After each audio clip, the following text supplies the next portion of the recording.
friends, my name is Irene, and in this video I want to talk about all books I've read in the month of June.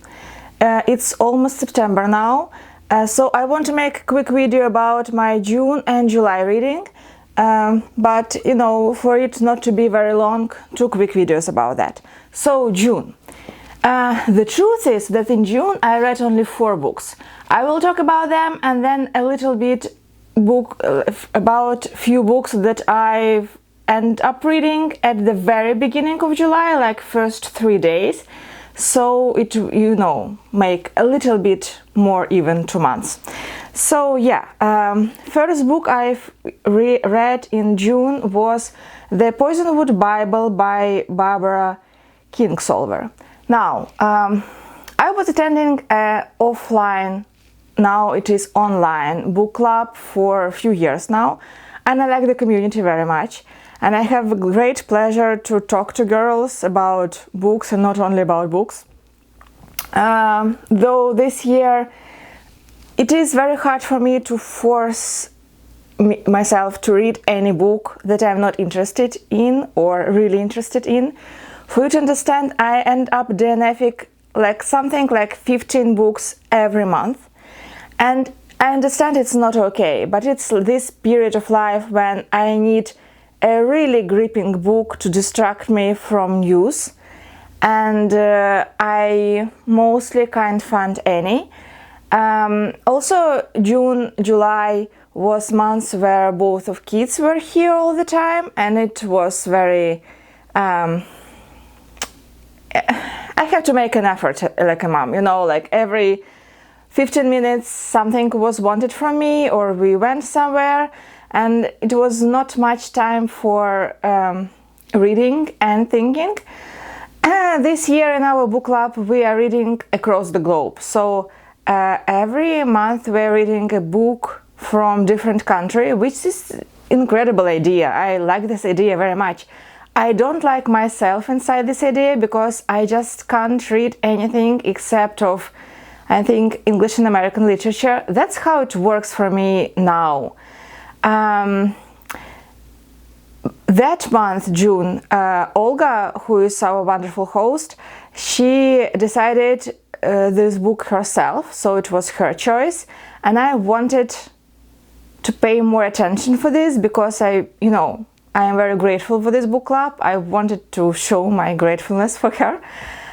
So I read Poisonwood Bible, which was for the month of Africa, I think, like continent.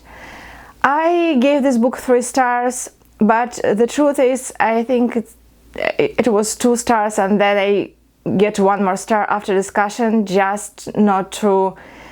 I don't want anyone to be angry with me, and a lot of girls like this book very much. I didn't like this book at all, but I was in that period of life that I am now. I can't say the truth is that this is a bad book, or this is not the right book for me now, because lots of books are not right for me now.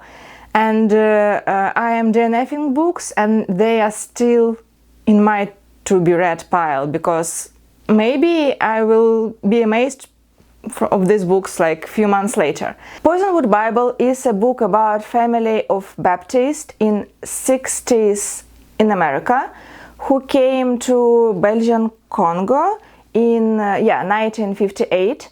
There is mom and I think 4 girls, and about their life there, about their trying to escape from Congo. It was the time when there began political changes in Congo, so that is covered somehow. This book is written from the point of view of girls and their mother, and I can't say that I liked anything about this book. I can't say that I disliked it, but I can't say I liked at least this. I liked absolutely nothing. The language was bad. I had real problem, like each page sometimes is divided between points of view of different girls. I was trying to listen to this like an audiobook. I got lost completely. I was like 10 or 15% in when I understood that there are several girls in this family and there are like different points of view. So I began from the beginning reading this book now in physical form, and I can't say that author distinguishes them like they read.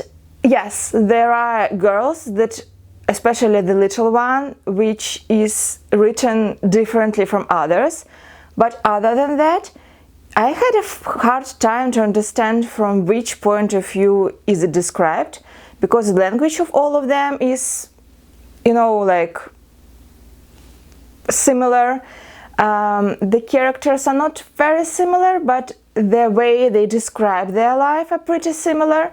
And as these points of view change so much during the story, like so often, it will be better maybe when the whole, you know, chapter will be from point of view of one of the women.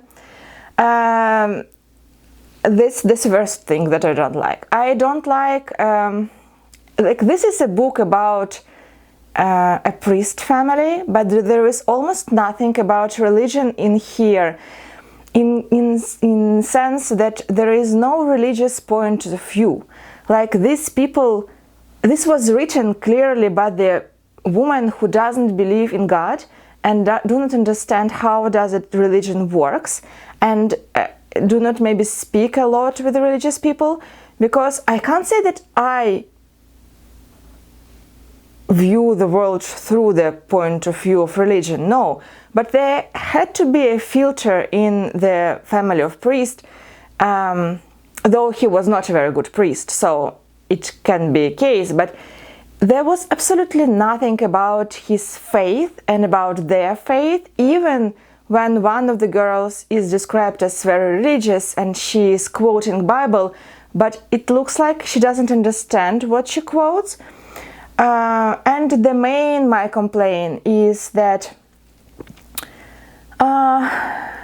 this is book about Africa from the point of view of people who came to Africa absolutely not prepared for it, knowing nothing about it, and they were not interested in understanding Congo while living there.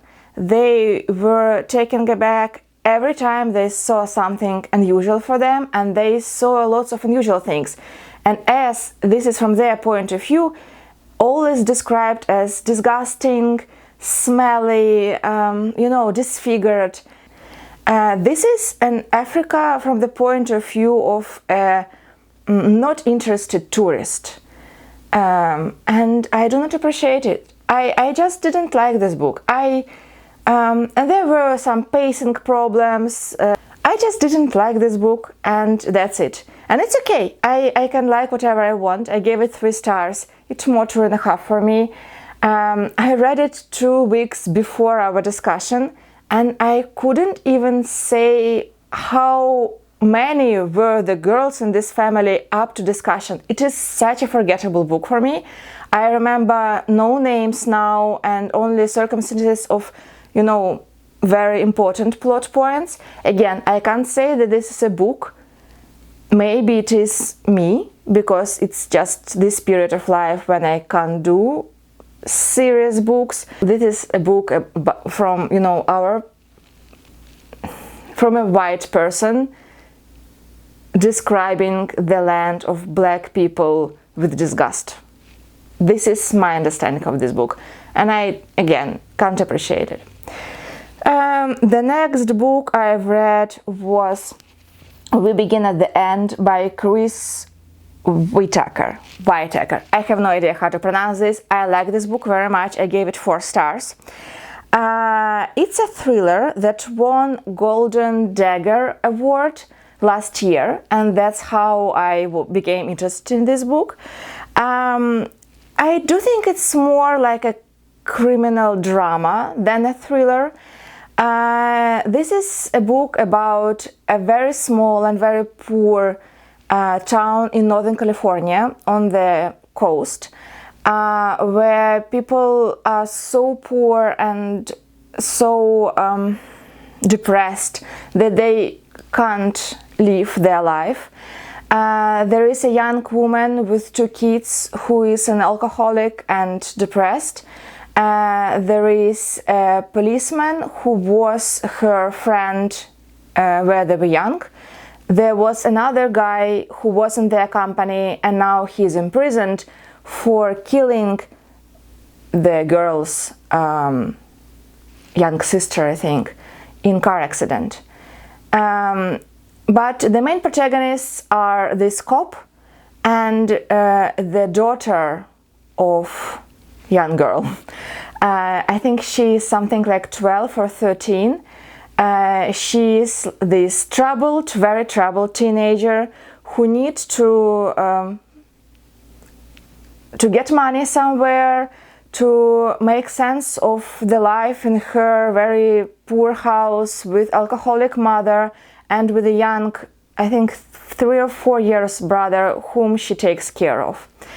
And at the I think 1/3 of the book, her mother, someone killed her, and this is the main plot point, because this third guy from their company, he was released from prison a few days ago, and cop is trying to investigate the death of his friend, this girlfriend, this woman. They were not in the relationships, they were just school friends. Not even believing that his other friend, being released from prison, is capable for killing this girl. And also there is this young troubled teenager who gets herself involved with wrong men and in wrong situations. It is gripping. It is very character driven and the characters are done brilliantly. It is very heavy book with very heavy topics, and I can't say it's a thriller, with plot twist, but there are plot twists, but it's more like a psychological drama with some reveals in it, and yes, with some deaths in it, but it's not criminal investigation or something. It's like Liane Moriarty writing not about rich and well-looking, but about very poor, very depressed people without future. I like this book very much. I can't say it is my favorite.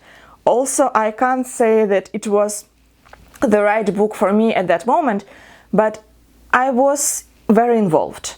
Though it was too heavy for me, but I was very involved. I could put it down, but I really wanted to know what happened to these people at the end, so I kept going. Again, I gave it 4 stars. I would not ever reread this. This is too heavy for me. It's not graphic. I don't say it graphic. It's just about very heavy topics. So yeah, but I think from all thrillers that I've read this year, if you can tell this is thriller, I think it's really the best. So thank you, Gold Dagger, for this.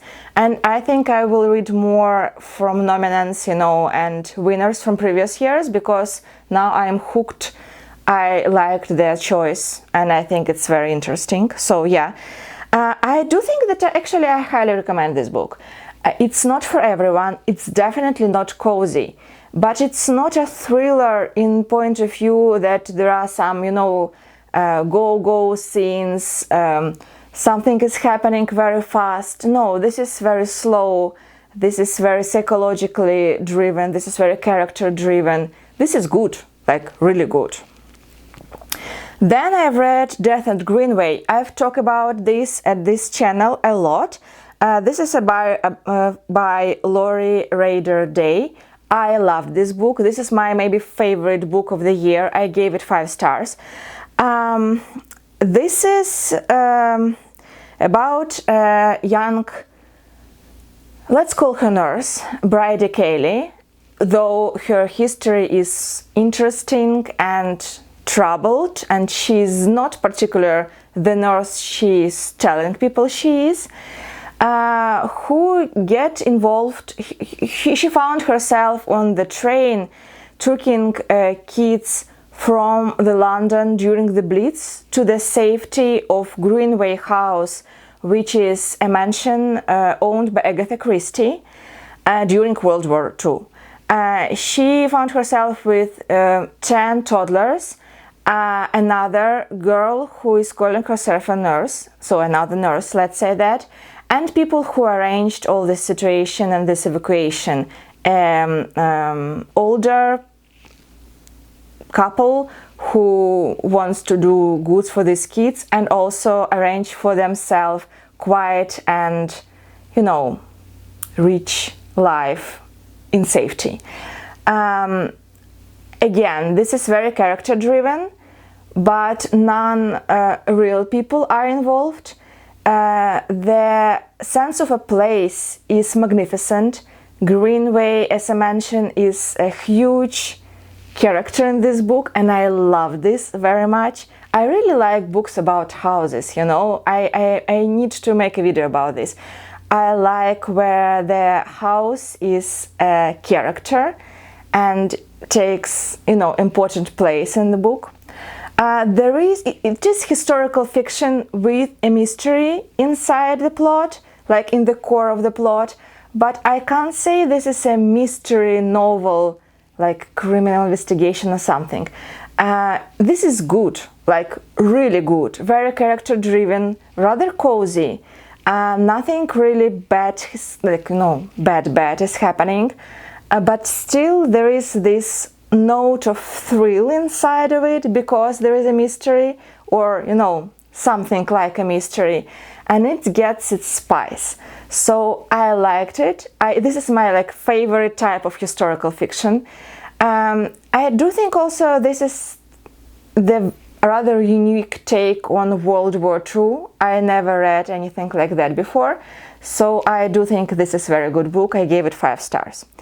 And then a few books that actually I have ended up reading at the very beginning of July, but let it be. And the main of them, now I show you what I was doing the whole June, is Dune by Frank Herbert. This is huge, like huge. This is very big book. We went to the movie Dune in theater with my husband first time, I think, maybe May, the last few seances that were held. Our minds were, you know, deeply involved in the war, but that were times when he was still a little bit working from home and we just wanted to go somewhere to get distracted. We went to the movie. I actually liked the movie very much. Oops. Like, I do think that's one of the best movies of the year. The cinematographical, it's perfect. It's such a beautiful movie and casting is great. And so I decided I want to read a book. Now, I've listened to this book in Russian, so I haven't read it in English in physical form, though I own this tome. That's the reason I really can't tell about this book to you, because I know all these names, which are, you know, rather unusual, in Russian pronunciation, so it's tricky. And I am very sorry for any fans of Dune that will hear me right now, because I understand it's just...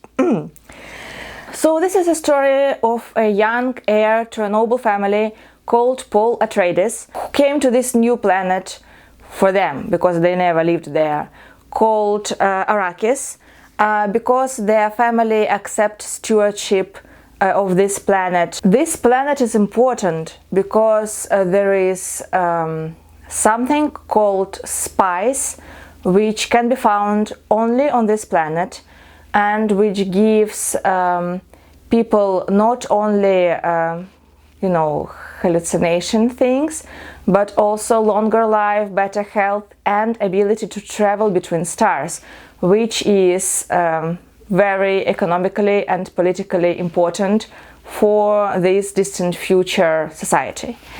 And from the very beginning, this family understood that anything is wrong, and there are huge political intrigue in there, and they can be assassinated every moment, and they need to be prepared for this.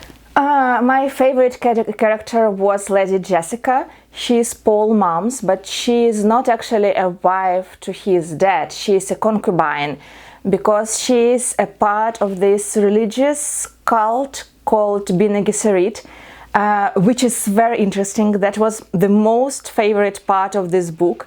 They have their own mission, and they prepared young girls to be a concubines or a wives to noble people, because this sect, I'll say, this religious institute has a genetic experiment on their own. And maybe Paul, as a product of this genetic experiment, is an important part of this prophecy. This prophecy is an important part of religion in Arrakis itself, which plays a huge part in the religious intrigues and political intrigues. I loved this book. I liked it very much. I gave it 4 stars, but mostly because it's a little bit outdated, a little bit, in some feminist aspects, let's say that, about women in society, place of women in society. Also, I need to talk about freemen. Freemen are the like indigenous people of Arrakis, and they play a huge part in this book because they became this huge power that give Paul the ability to strike back, let's say this. This is monumental, this is huge, this book is, it's like Lord of the Rings, okay? This is unbelievably big inside of it. I can't remember any book that is this deep and broad at the same time, maybe beside the Lord of the Rings. You feel like you can go in any direction, and not only geographically, but also psychologically, and in religious and philosophy and history, and you will have the answer in this book, and you can go as far as you want. Like the thoughtfulness of author is impeccable. Also, I want to say that I hugely was enjoying the philosophical part of this book. I really I understand that I'm longing these, deep thoughts when authors has to tell the reader more than just a plot, more than just characters. He has his point of view, he has this huge eternity in his head, and he is just pouring it on you. I understand why this book is not loved by youth right now, by young people. This is not young adult, no, though the hero is pretty young. This is book full of thoughts and intrigues and very great characters. I'm thinking about this book every day, really. I liked it. I really liked it. I can easily see myself rereading this, and of course rewatching the movie. And I think the adaptation is very good actually. I liked it even more after reading the book. I highly recommend this book, even though it is huge. Maybe not to young adults, but to everyone who likes the book slow, with great characterization, with lots of plot details, and I don't know, I just loved it. 4.5 stars, maybe I will change it to 5, I don't know. It can easily be 5 after rereading, I can easily see it. It lacked a little bit, I mean, we now are more used to another another use of women in the book plot, and we are hard to adjust this. You know, this is older book and the author is male, so it, I mean, yeah, we can say that the women are described not the best in this book, though Lady Jessica is like the best character from my point of view. And maybe you can tell about slightly outdated view of, you know, like white person ahead of indigenous people. That's true also. But again, this is great book. Yes, it has its faults because it didn't age that well, but it's great.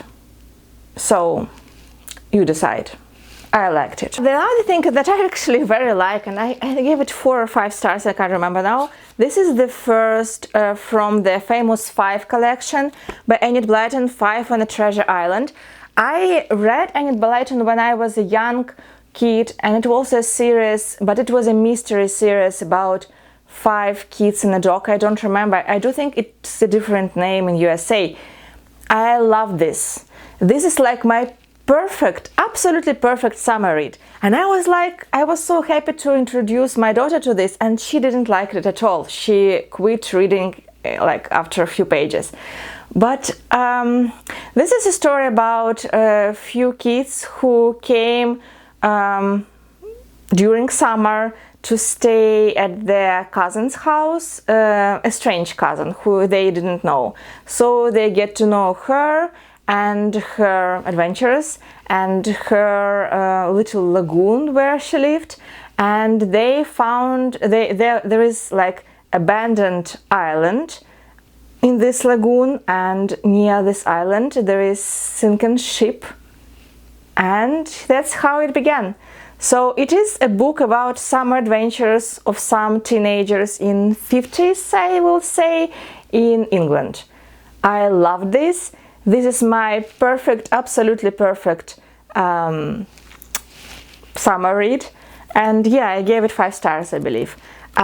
You can see I've bought this one. This is called the Famous 5 collection. There are 3 first books in here. So there is 5 on a Treasure Island, 5 Go Adventuring Again, and 5 Run Away Together. I read only the first one, but I definitely will read all of it. And yeah, my daughter doesn't like it, so it's mine. Good for me. I really enjoyed it. And the last one I want to talk about the series. This is the 3rd book in the series. I think this is manga that you called manga. If yes, this is my first manga. So I have a funny story about these books. This is Witch Hat Atelier by Kamome Shirahama. Sorry if I'm mispronounce it. I saw this book near the register in Barnes & Nobles, the first one, and I thought it was glued not right. You know, something went wrong on the manufacturer, because you may know I didn't. You start from here and you go in different direction, and I was like, something's wrong with this book. And then I saw, but I like the cover, and then I saw that Kate Howe was reading this book and she liked the first volume, and I took it from the library and I've got hooked, and I read first volume in June and second in July, and this is third, and I am reading it now. So this is a story about a young girl who overlooked a magician doing magic, and in this world it's like a secret. You can't watch how magic is done. And then she realized that she knows something about this because she had this secret book, and she tried to trace one of the things from that book, and she did something terrible with it. And this magician, he took her as an apprentice to teach her, to maybe understand where she has these things that she owns, this book and, you know, all magic things, and also to save her mother, because her mother is conjured with this magic she did. This is something, I mean, it's interesting, it's different. It's something between Lion, Witch and Wardrobe and Gone with the Wind, you know, by Studio Gilby. Of course, as it's manga, so it's close in tone to Studio Gilby, but it's different. It's interesting and it's quite unique, I think. I can't describe it. It's a graphic novel, yeah, and I think it's original translated from Japanese. I liked it very much. It's something very new to me, but I'm hooked. So you definitely can see me reading something like that in the future. And if you know about any other series close to this one, please recommend, because I am interested now.